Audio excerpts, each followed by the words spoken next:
প্রতিনিয়ত আমার পুকুরে মাছ খেয়ে নেয়, ঠিক আছে, এই জন্য মারি সচরাচর। আর আমি মূলত সাপ টাপ মারি না, ঠিক আছে। আর সাপকে আমি ছেড়ে দিই, কিন্তু এখন এটা আমার ক্ষতি করছে, ঠিক আছে, এই জন্য মূলত একে মারতেছি। তো তাছাড়া মারতাম না। তো ভাবেন না আমি সাপের শত্রু, ঠিক আছে। আমি কিন্তু সাপের বন্ধু, আমি সাপ সহজে মারি না। আমি সাপটা রেস্কিউ করে ছেড়ে দিই, ঠিক আছে। কিন্তু এখন এটা আমার ক্ষতি করছে, দেখেন, দেখা, এই যে আমার একটা পুকুর, ঠিক আছে, এই পুকুরে ছোট ছোট মাছ আছে। তো এই ছোট ছোট মাছ খেয়ে নেয়, ঠিক আছে, এই জন্য একে মূলত মারা মারা হচ্ছে। তো সবাই ভালো থাকবেন, আর ভিডিওটি বেশি বেশি শেয়ার করে দেবেন, ঠিক আছে। আর এই প্রাণীগুলা কিন্তু খুব নিরীহ, ভাবেন না এটা বিষ আছে। এটা একেবারে বিষ নেই, ঠিক আছে, বিষ নেই বললেই চলে, কিছু নেই, ঠিক আছে।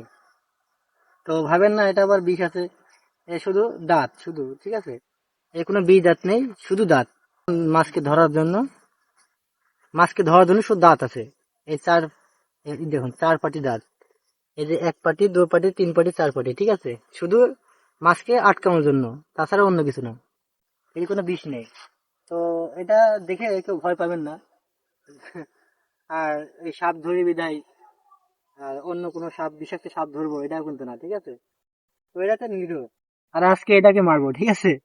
তো ভিউয়ার্স, ভিডিওটি যদি ভালো লেগে থাকে তাহলে লাইক কমেন্ট শেয়ার করবেন, ঠিক আছে।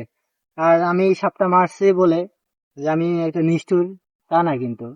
আমি কিন্তু সাপকে অনেক ভালোবাসি। তো এখন আমার ক্ষতি করতেছে বিধায় আমি তাকে মেরে ফেলছি, ঠিক আছে। তো অন্য সময় কিন্তু মারতাম না, আমি ছেড়ে দিতাম। তো সবাই ভালো থাকবেন, ঠিক আছে। আল্লাহ হাফেজ।